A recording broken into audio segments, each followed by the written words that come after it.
El sábado empezó como cualquier otro, con esa promesa silenciosa de paz que solo trae el fin de semana. El sol de la mañana se filtraba a través de las hojas del fresno en mi jardín, pintando manchas de luz sobre el césped todavía húmedo por el sereno. Sostenía mi taza de café, el calor familiar se extendía por mis manos mientras el aroma amargo y robusto llenaba el aire.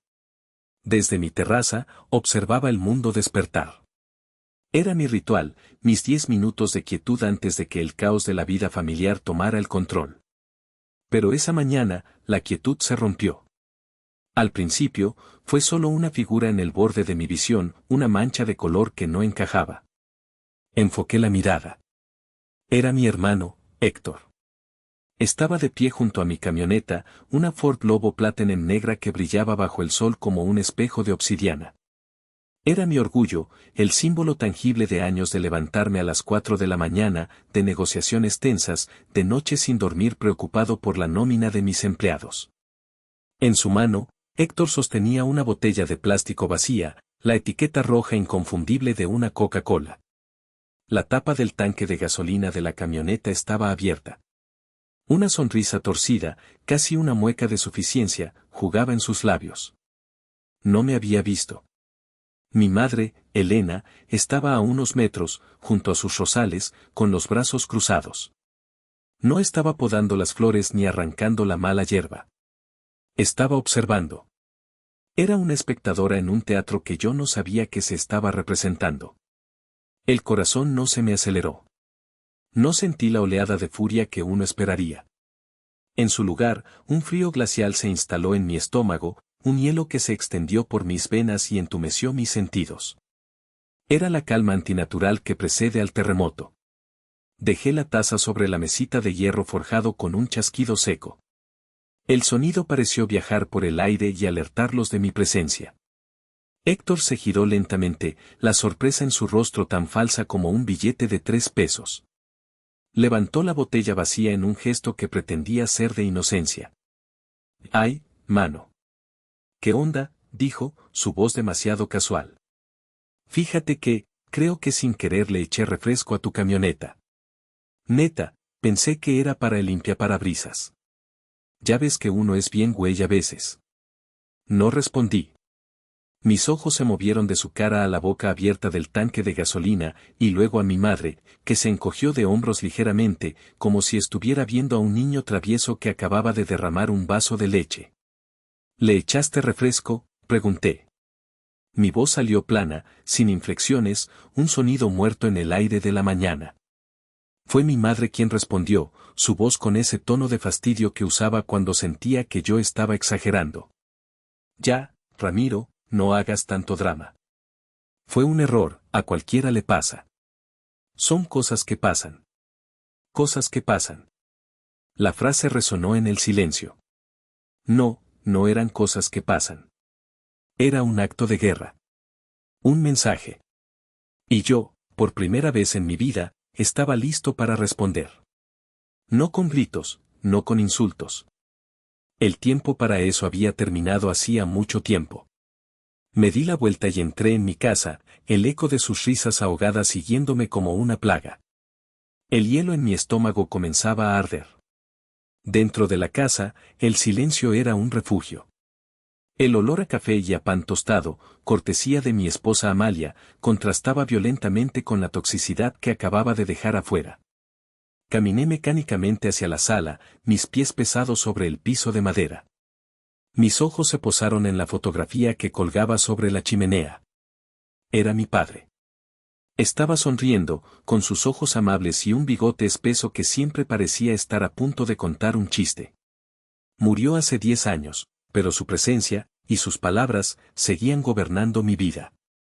La imagen en mi mente fue instantánea, tan vívida como si hubiera ocurrido ayer. El olor antiséptico del hospital, el pitido monótono de las máquinas, la mano de mi padre, huesuda y fría, aferrada a la mía. Tenía 45 años, pero en ese momento, me sentí como un niño asustado. Ramiro, mi hijo, su voz era un susurro ronco, cada palabra un esfuerzo. Tú eres el fuerte de la familia. Siempre lo has sido. Sus ojos, hundidos pero lúcidos, me buscaron, me imploraron. Prométeme, prométeme que nunca vas a dejar solos a tu madre y a tu hermano. Cuídalos. Por favor. Asentí, incapaz de hablar por el nudo en mi garganta. ¿Qué más podía hacer? Era mi padre. Era su último deseo.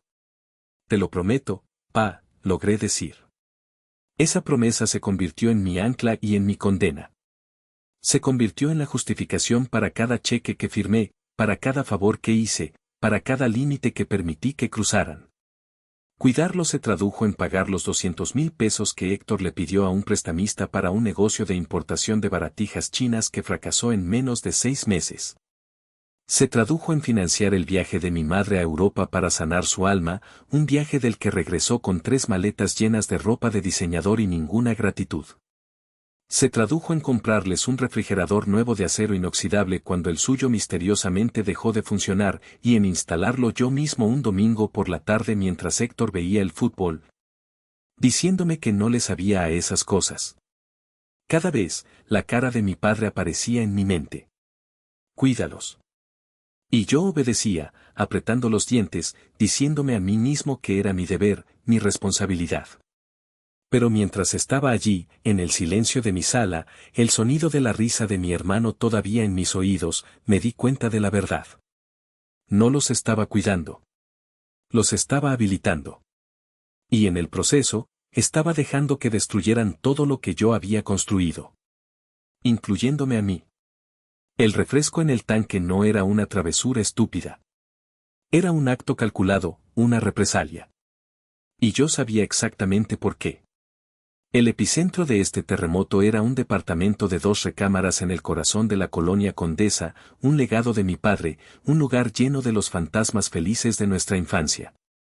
En su testamento, mi padre, en un acto de justicia salomónica, nos lo había dejado a ambos, 50% para cada uno. Para mí, era un santuario, un ancla a mi pasado. Para Héctor, era un signo de pesos. Hacía exactamente una semana, habíamos tenido la conversación que lo desencadenó todo. Fue en la cocina de mi madre, el campo de batalla neutral donde se libraban todas nuestras guerras familiares. Héctor, instigado por su esposa Griselda, que veía la vida como una competencia de apariencias, fue directo al grano. Necesito que me firmes tu parte del departamento, dijo, sin rodeos, mientras se servía una taza de mi café. Levanté la vista de mi teléfono. Disculpa. Lo que oíste. Griselda y yo tenemos planes. Queremos venderlo. Con ese dinero, podemos dar el enganche para una casa en el Pedregal, como la gente decente. A ti te sobra el dinero, Ramiro, ¿qué más te da un departamento viejo? El descaro me dejó sin aliento. Gente decente. La implicación era clara, yo era decente, él quería serlo, y mi herencia era su boleto de entrada. No, Héctor, dije, mi voz más firme de lo que él esperaba. Ese lugar es el recuerdo de papá y mamá. No está en venta. No seas egoísta, saltó, su rostro enrojeciendo. Tú tienes tu casona, tu empresa, tus camionetas. ¿Yo qué tengo? Nada. Siempre ha sido así. Tú el favorito, el que todo le sale bien. Te ha salido mal porque tomas malas decisiones, respondí, el hartazgo finalmente ganando la batalla a mi paciencia. No voy a financiar otro de tus caprichos. La respuesta es no. Me levanté y me fui, dejando atrás a un Héctor furioso y a una madre que, por su silencio, claramente había tomado partido. Durante una semana, hubo una tensa calma, el tipo de silencio que grita. Y esta mañana, había obtenido su respuesta. No con argumentos, no con una negociación. Con una botella de Coca-Cola y una sonrisa burlona. Habían cruzado la última línea. Y al hacerlo, sin saberlo, me habían liberado de la promesa que me había mantenido encadenado durante una década. La noche del sábado cayó sobre mi casa como un manto pesado. Amalia, mi esposa, se movía a mi alrededor con una delicadeza cautelosa, como si yo fuera un animal herido que pudiera atacar en cualquier momento. Sabía leer mi silencio mejor que nadie. Después de que nuestra hija Valentina se durmió, se sentó a mi lado en el sofá, su mano encontró la mía. ¿Qué vas a hacer, Ramiro?, preguntó en voz baja. No había juicio en su voz, solo una preocupación infinita. La miré, a esta mujer increíble que había soportado mis batallas familiares con una gracia que yo no merecía. Vi en sus ojos el reflejo de años de frustración contenida, de cenas familiares arruinadas por las demandas de Héctor, de vacaciones pospuestas porque mi madre tenía una emergencia. Lo que debía haber hecho hace 10 años, respondí, y por primera vez en el día, sentí que el hielo en mi interior comenzaba a derretirse, reemplazado por una determinación de acero. Voy a poner un límite. Me levanté y fui a mi oficina, el pequeño cuarto al fondo de la casa que era mi santuario. Cerré la puerta y me senté en mi silla de cuero, el olor a madera y papel me tranquilizó. Encendí la lámpara de escritorio, creando un círculo de luz en la oscuridad. El resto del mundo desapareció. Solo existíamos yo, mi teléfono y una década de resentimiento esperando ser canalizada. La primera llamada fue a la línea de emergencia 24 horas de mi compañía de seguros. Un joven con voz somnolienta me atendió. Buenas noches, habla Ramiro Morales, dije, mi voz clara y precisa. Necesito reportar un acto de vandalismo en mi vehículo, una Ford Lobo Platinum 2024, número de serie, le dicté los 17 dígitos que me sabía de memoria. ¿Vandalismo, señor? ¿Qué ocurrió exactamente? Alguien vertió deliberadamente una sustancia azucarada, probablemente un refresco, en el tanque de gasolina. Hubo una pausa en la línea. Entiendo, señor. ¿Sabe quién pudo haber sido? Sí, dije sin dudar. Fue mi hermano, Héctor Morales. Y mi madre, Elena Ríos, fue testigo y cómplice. El silencio al otro lado fue más largo esta vez. Pude imaginar al joven operador, parpadeando frente a su pantalla, sin saber qué protocolo seguir. Señor, eso es una acusación muy seria. Lo sé. Y quiero que quede registrado. A partir de este momento, quiero que se añada una cláusula a mi póliza: nadie, absolutamente nadie, excepto yo, Ramiro Morales, está autorizado para tocar, mover o realizar cualquier tipo de gestión relacionada con este vehículo. ¿Queda claro? Sí, señor. Lo estoy anotando. Excelente. Mañana a primera hora enviaré una grúa para llevarla a la agencia. Necesitaré un avalúo completo de los daños, desde el tanque de gasolina hasta el motor y el sistema de inyección. Quiero un reporte detallado. Por supuesto, señor Morales. Colgué. No sentí alivio, solo la fría satisfacción de un movimiento bien ejecutado en una partida de ajedrez. La siguiente llamada fue más personal. No llamé al número genérico del banco, sino al celular personal de mi ejecutivo de cuenta, Ricardo, un hombre con el que había construido una relación de confianza a lo largo de los años. Eran las 10 de la noche, pero sabía que contestaría. ¿Ramiro? ¿Todo bien? Su voz sonaba preocupada. Ricardo, necesito tu ayuda con algo urgente. Y necesito discreción total. Claro, dime. Tengo una cuenta de ahorros conjunta con mi hermano, Héctor Morales. Quiero revocar su acceso de forma inmediata. Que no pueda sacar ni un centavo más a partir de este segundo. Hecho, dijo Ricardo sin preguntar. Conocía fragmentos de mi historia familiar. Lo bloqueo desde mi sistema ahora mismo. Mañana a primera hora lo hacemos oficial en la sucursal. Hay más, continué, mi voz bajando un tono. Desde hace 3 años, tengo un pago automático programado desde mi cuenta de cheques para cubrir la hipoteca de la casa de mi hermano. Quiero cancelarlo. Hoy. Ricardo silbó suavemente. Eso es grande, Ramiro. El pago se procesa el día 1 de cada mes. Si lo cancelamos ahora, el de este mes no pasará. Esa es la idea, Ricardo. Considéralo hecho. ¿Algo más? Sí. Quiero una revisión completa de todas mis cuentas y activos.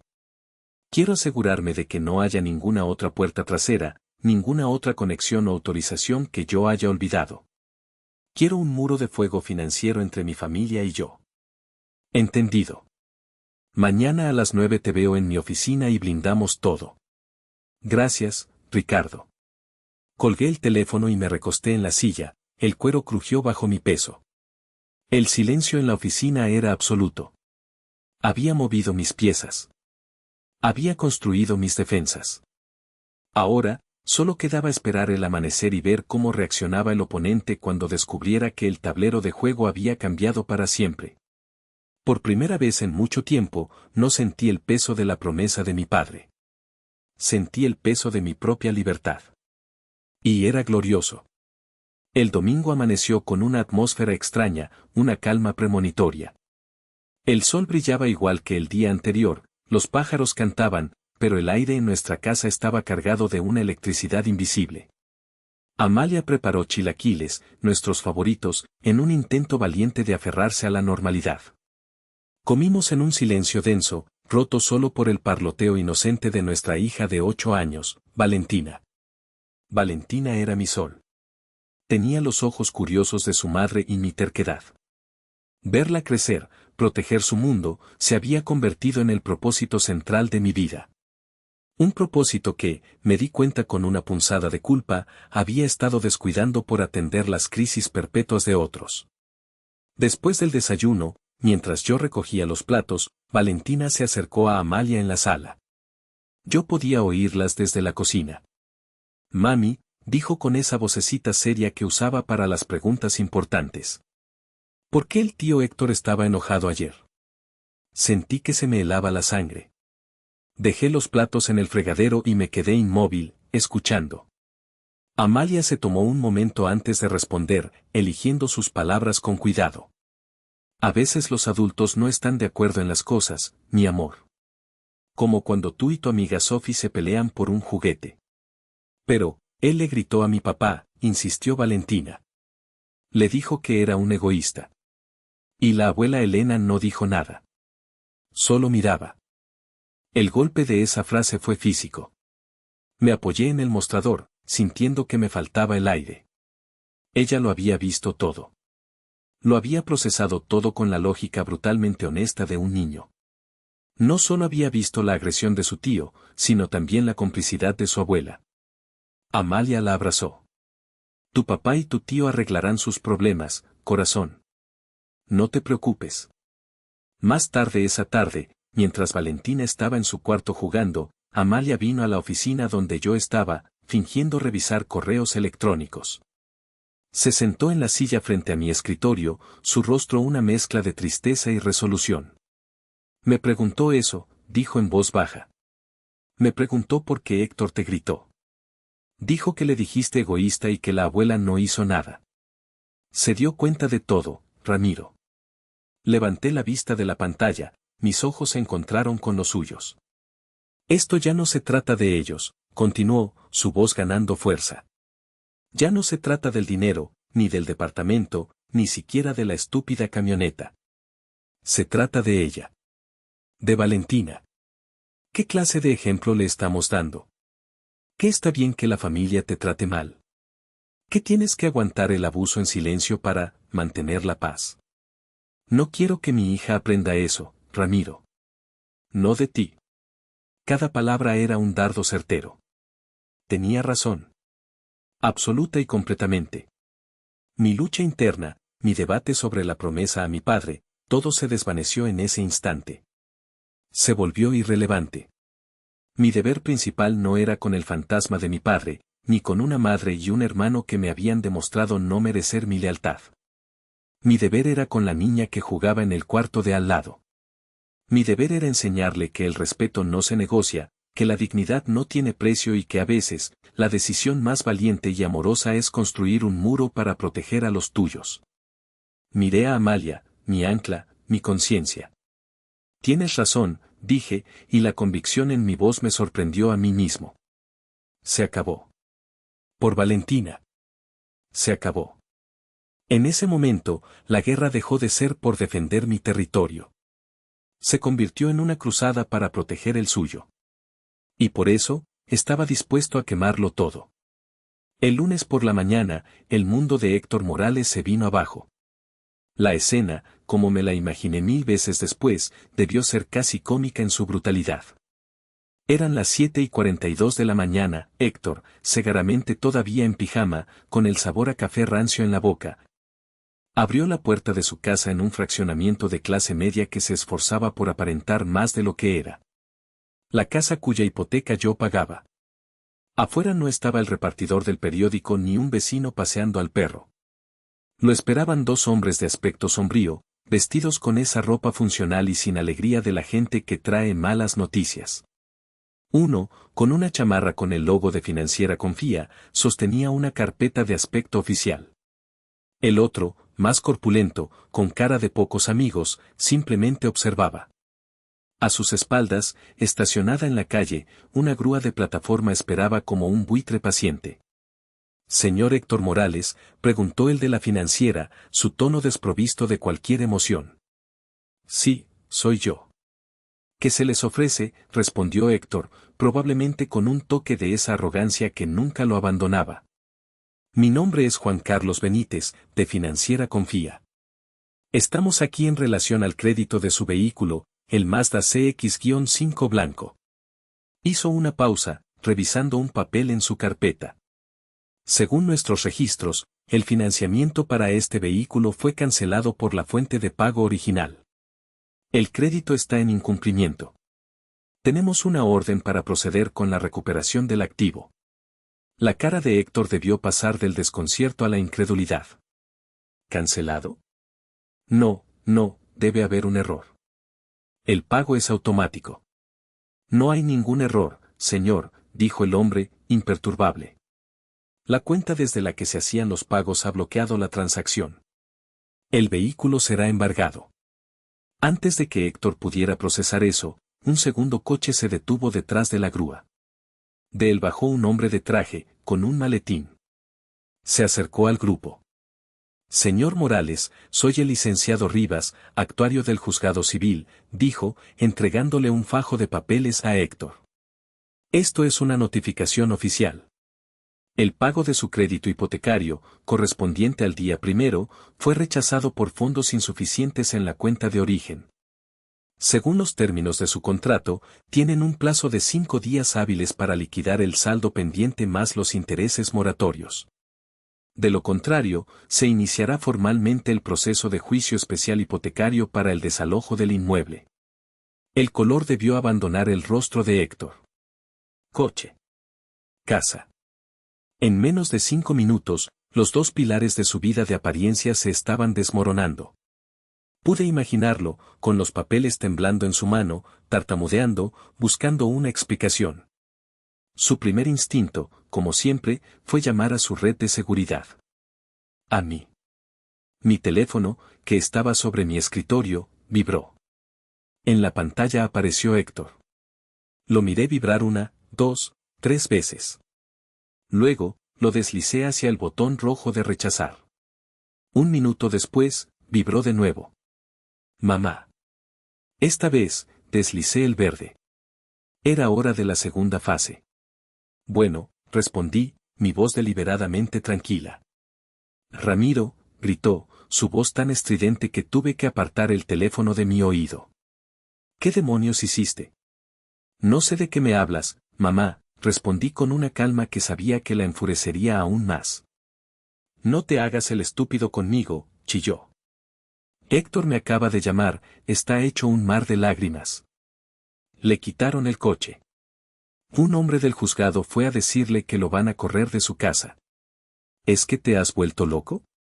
¿No te duele hacerle esto a tu propio hermano?». Me recosté en mi silla, mirando por la ventana de mi oficina. El día estaba soleado, el cielo de un azul brillante. Un mundo en paz que contrastaba con la tormenta que estaba desatando. «Déjame corregirte, mamá», dije, mi tono se volvió cortante como el filo de un cuchillo. «Yo no le estoy haciendo nada. Él se lo hizo a sí mismo el sábado por la mañana. Lo que está pasando ahora no es mi culpa. Es la consecuencia. Pero fue un error. Ya te lo dije. Estás armando un escándalo por un maldito refresco. Un error», casi me reí. «Un error es tomar la salida equivocada en el periférico. Un error es ponerle sal al café en lugar de azúcar. Verter 2 litros de Coca-Cola en el motor de una camioneta de $1,500,000 con una sonrisa en la cara, no es un error. Es una declaración. Y yo recibí el mensaje alto y claro. Hubo un silencio al otro lado, un silencio cargado de rabia. Pude oír su respiración agitada. Pero la familia se ayuda, Ramiro. La familia está por encima de todo. Se lo prometiste a tu padre en su lecho de muerte, lanzó su última carta, la que siempre funcionaba, la que me hacía sentir culpable y me obligaba a ceder. Pero esta vez, la carta no tenía poder. Sí, se lo prometí, afirmé, y sentí como si una cadena se rompiera dentro de mí. Le prometí cuidarlos. Y lo he hecho. Te he cuidado a ti y a él durante 10 años. Pero, cuidar, no significa ser su cajero automático personal. Cuidar, no significa permitir que me falten al respeto, que destruyan lo que he construido con mi trabajo. Cuidar, no significa ser su tapete. Hice una pausa, dejando que mis palabras calaran. Le prometí a mi padre que los cuidaría, repetí, mi voz más suave pero más firme que nunca. No le prometí que financiaría su irresponsabilidad y su mediocridad para siempre. Esa parte se acabó, mamá. Se acabó hoy. Colgué antes de que pudiera responder. Apoyé el teléfono en el escritorio y exhalé lentamente. El corazón me latía con fuerza, una mezcla de adrenalina, dolor y una extraña, embriagadora sensación de liberación. La conversación había sido brutal, pero necesaria. Había dicho en voz alta las palabras que habían vivido en silencio dentro de mí durante una década. El puente estaba quemado. No había vuelta atrás. Y por primera vez, no quería volver. A mediodía, el bombardeo de llamadas y mensajes de texto era incesante.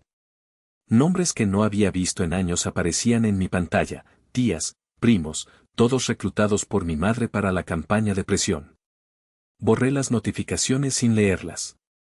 Sentía la cabeza a punto de estallar, no por el ruido exterior, sino por el debate interno que todavía libraba una pequeña parte de mí.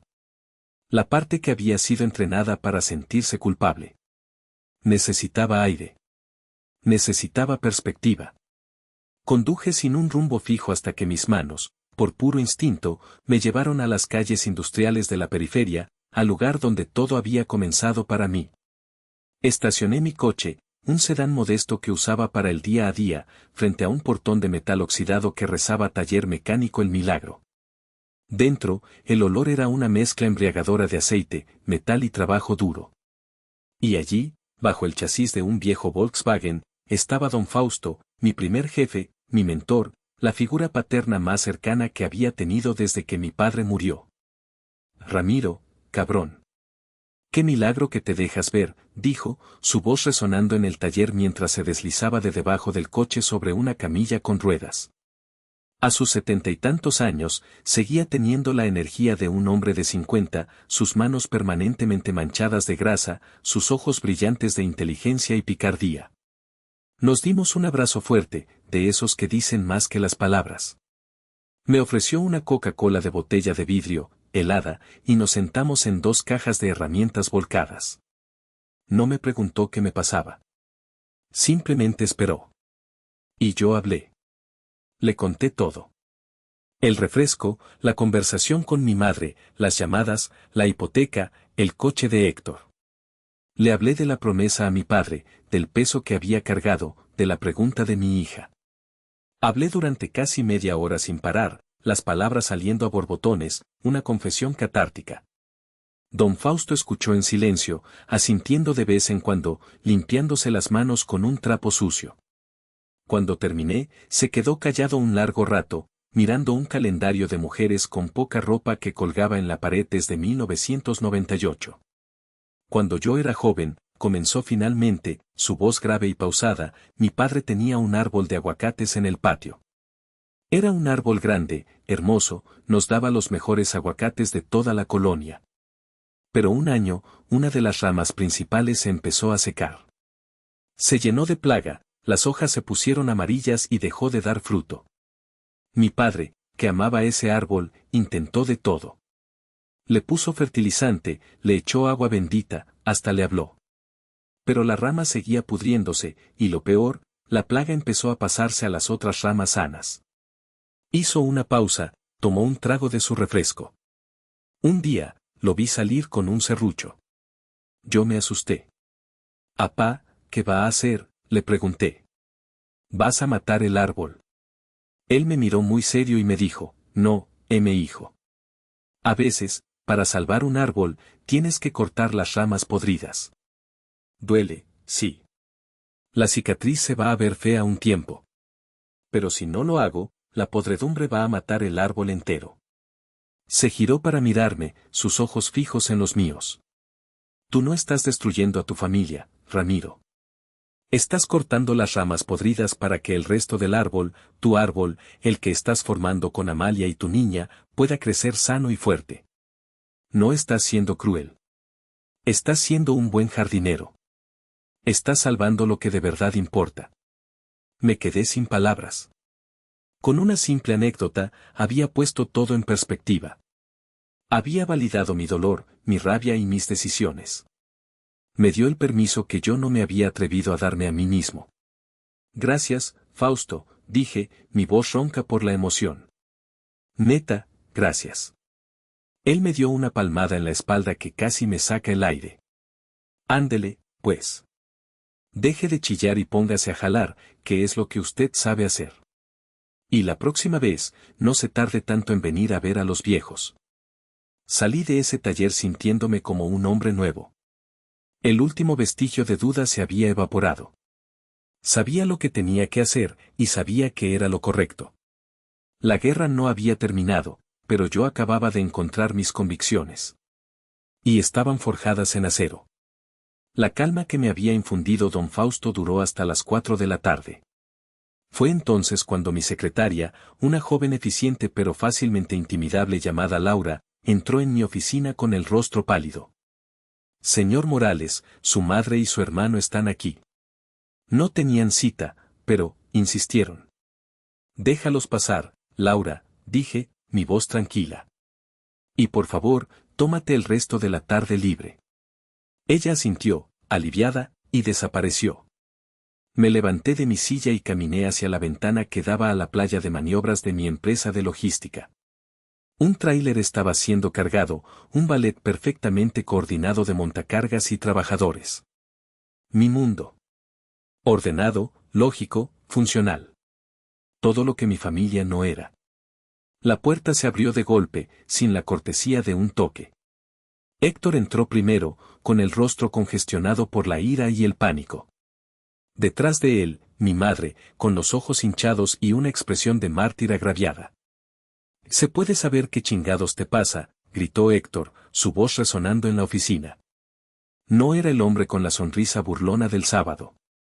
Era un animal acorralado. No respondí. Simplemente los miré, apoyado contra el borde de mi escritorio de caoba, con los brazos cruzados. Mi silencio pareció enfurecerlo aún más. «Y me dejaste en ridículo. Se llevaron mi coche enfrente de todos los vecinos. Voy a perder mi casa, Ramiro». ¿Y todo por qué? Por un puto refresco. No fue por el refresco, Héctor, dije finalmente, mi voz tan fría que pareció bajar la temperatura de la habitación. Y tú lo sabes. Me enderecé, dando un paso hacia él. Por primera vez, no me achiqué. No desvié la mirada. Fue por todas y cada una de las veces que me llamaste a las 3 de la mañana para que te sacara de un problema. Fue por el dinero que te presté y que nunca me pagaste. Fue por las mentiras que le dijiste a papá sobre tus negocios fallidos. Fue por la sonrisa en tu cara el sábado, esa sonrisa que decía, te jodes, porque puedes y no me harás nada. Me giré hacia mi madre, que me miraba con una mezcla de horror y reproche. Y fue por ti, mamá. Por todas las veces que lo defendiste. Por todas las veces que me dijiste que era mi obligación. Por quedarte callada mientras él me humillaba en mi propia casa. Di otro paso, cerrando el espacio entre nosotros. La rabia, controlada y helada, finalmente encontró una voz. Pero sobre todo, ¿saben por qué fue? Fue porque mi hija de 8 años tuvo que ver a su tío actuar como un delincuente y a su abuela como su cómplice. Fue porque tuvo que preguntarle a su mamá por qué el tío Héctor le gritaba a su papá. Mi casa, este lugar, dije, abriendo los brazos para abarcar la oficina, es un santuario para mi hija. Y no voy a permitir que su veneno entre en él nunca más. Héctor se quedó sin palabras, su mandíbula trabajando en silencio. Fue mi madre la que habló, su voz temblorosa, recurriendo a su arma más antigua, la manipulación emocional. Hijo, por el amor de Dios, comenzó, las lágrimas brotando de sus ojos. Somos familia. ¿Cómo puedes hacernos esto? ¿Hacerles qué? La interrumpí. Yo no les quité el coche. Yo no dejé de pagar la hipoteca. Yo solo, dejé de sostenerlos. Les quité mis manos de debajo y los dejé caer. Y parece que la caída es muy dura cuando no has aprendido a mantenerte en pie por ti mismo. Me di la vuelta y presioné el intercomunicador de mi escritorio. Laura, por favor llama a seguridad. Pídeles que acompañen a mis visitas a la salida. No te atrevas, siseó Héctor. Ya me atreví, dije, mirándolo por encima del hombro. La visita se terminó. Salgan de mi oficina. Salgan de mi empresa. Y salgan de mi vida. Se quedaron allí un segundo más, paralizados por la incredulidad. Luego, al oír los pasos de los guardias en el pasillo, se dieron la vuelta y salieron, derrotados. La puerta se cerró con un clic suave, pero para mí, sonó como el portazo final a una vida de sumisión. Me quedé de pie, en medio de mi oficina silenciosa, temblando, no de miedo, sino del poder puro y aterrador de mi propia resolución. A la mañana siguiente, me reuní con mi abogado, el licenciado Genaro Vargas, un hombre cuya sonrisa rara vez llegaba a sus ojos y cuya mente funcionaba con la precisión de un reloj suizo. Le expuse la situación, sin omitir detalles, desde el refresco hasta la confrontación en mi oficina. Él escuchó pacientemente, tomando notas en un bloc de notas amarillo. Cuando terminé, se reclinó en su silla, juntando las yemas de los dedos. La estrategia defensiva es clara, asegurar tus activos y cortar todos los lazos financieros, dijo. Pero, dada la naturaleza del ataque inicial, me gustaría proponer una estrategia más proactiva. ¿A qué se refiere?, pregunté. Quiero ver una copia del testamento de tu padre y las escrituras del departamento de la condesa. Específicamente, quiero ver cómo se constituyó la copropiedad. Una hora más tarde, con los documentos que mi asistente había traído de la caja de seguridad del banco extendido sobre su escritorio, el licenciado Vargas sonrió. Y esta vez, la sonrisa llegó a sus ojos. Bingo, dijo en voz baja. Ramiro, tu padre era un hombre muy inteligente. O muy desconfiado. Señaló un párrafo en el documento del fideicomiso que gobernaba la propiedad. Esto es una cláusula de protección de activos. Es poco común, pero brillante. Estipula que si uno de los beneficiarios, en este caso, tu hermano, comete un acto deliberado, malicioso y comprobable que cause un perjuicio financiero significativo al otro beneficiario, o sea, a ti, la totalidad de sus derechos sobre el bien pueden ser revocados y reasignados al beneficiario afectado. Lo miré, sin entender del todo. En español, Ramiro, continuó, su sonrisa ensanchándose. Tu hermano, al destruir una camioneta que vale más de 1,5 millones de pesos, y al admitirlo frente a un testigo, tu madre, acaba de regalarte su mitad del departamento. Solo tenemos que probarlo. Y con el reporte de la aseguradora y una declaración jurada, es pan comido. Me quedé helado. Mi padre. Desde la tumba, me estaba dando la última herramienta que necesitaba. No era venganza. Era justicia. Una justicia poética, irónica y absolutamente devastadora. Hágalo, dije, mi voz apenas un susurro. Inicie el proceso. La guerra no había terminado. Pero yo acababa de recibir la bomba atómica. El proceso legal fue sorprendentemente rápido. El licenciado Vargas se movió con una eficiencia letal. El informe de la agencia automotriz fue demoledor, el azúcar del refresco había cristalizado en todo el sistema de combustible, desde el tanque hasta los inyectores. El costo de la reparación era casi un tercio del valor total del vehículo. El peritaje de la aseguradora lo clasificó como daño intencional por agente externo corrosivo. Presentamos la demanda. Héctor y mi madre, asesorados por un abogado de oficio que claramente estaba sobrepasado, intentaron argumentar que había sido un accidente y una broma de mal gusto. Pero la cláusula del fideicomiso era de hierro. El juez, un hombre mayor con cara de pocos amigos, no tardó ni 2 sesiones en tomar una decisión. El día que firmé los papeles finales en la notaría, sentí el peso de la historia en el bolígrafo. Con cada letra de mi nombre, estaba reescribiendo mi futuro y cerrando la puerta a mi pasado. Al salir del edificio, con la copia de la nueva escritura en mi portafolio, no sentí una euforia triunfal. Sentí una paz solemne, la calma que llega después de una tormenta devastadora. No me quedé con el departamento. Estaba impregnado de demasiados fantasmas. Lo puse en el mercado esa misma semana y, dada su ubicación privilegiada, se vendió en menos de un mes por una suma considerable. El dinero, el origen de toda la disputa, se convirtió en mi herramienta de reconstrucción. La mitad la coloqué en un fondo de inversión intocable, un fideicomiso educativo para Valentina. Su futuro universitario estaba asegurado, sin importar lo que pasara. La otra mitad la inyecté directamente en mi empresa. Contraté a 5 nuevos empleados, compré 2 tráileres más y expandí nuestras rutas hacia el norte. Convertí el veneno en antídoto, la traición en ladrillos para construir un futuro más sólido para la única familia que me importaba. Un día, mientras revisaba los planos de la nueva bodega, Amalia entró en mi oficina y me rodeó con sus brazos por detrás, apoyando su barbilla en mi hombro. ¿En qué piensas?, susurró. En mi padre, admití. Creo que, al final, esto es lo que él hubiera querido.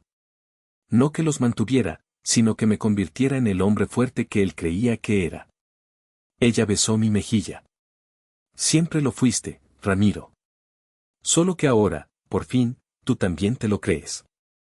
Y tenía razón. Los meses que siguieron fueron un eco distante de la explosión. Las noticias me llegaban a través de tías chismosas o primos que llamaban con pretextos absurdos, pero cuyo verdadero propósito era sondear el terreno. Héctor, como era de esperar, se derrumbó. Sin mi apoyo, su castillo de naipes financieros se vino abajo. El banco ejecutó la hipoteca y perdió la casa. Griselda, su esposa, no tardó en hacer las maletas. Aparentemente, el amor en las buenas y en las malas no incluía vivir en un departamento rentado de 2 cuartos en una colonia popular.